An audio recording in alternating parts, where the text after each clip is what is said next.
మొట్టమొదటిసారిగా ఈ సంవత్సరము, పోయిన సంవత్సరం మనము చాలా అద్భుతంగా చెప్పబడిన విషయం ఏమి అంటే, దేశంలో మార్పులు వస్తాయి, రాష్ట్రంలో మార్పులు వస్తాయి అని చెప్పినాం.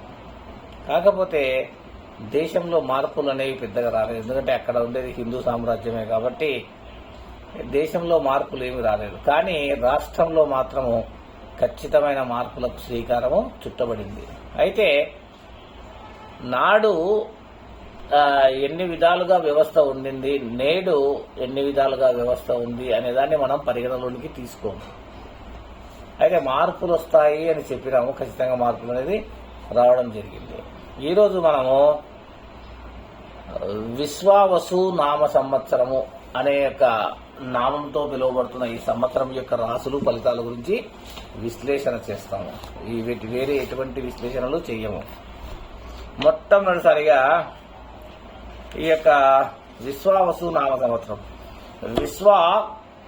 చాలా మంది ఏమంటారంటే విశ్వహ వసు, విశ్వావసు, ధ్యాయతే ధ్యాయామి అని అంటుంటాం.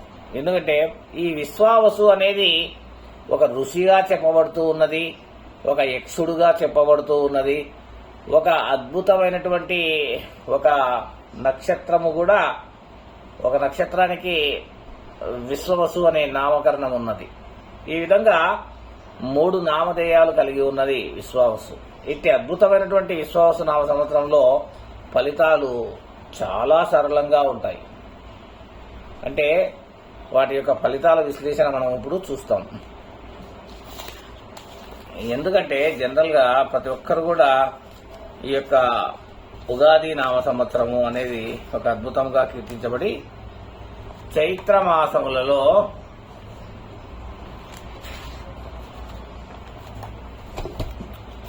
ఈ యొక్క గంటల పంచాంగము అంటే మనం ఒక్కొక్క రాశి గురించి మనం ఇప్పుడు మాట్లాడదాం.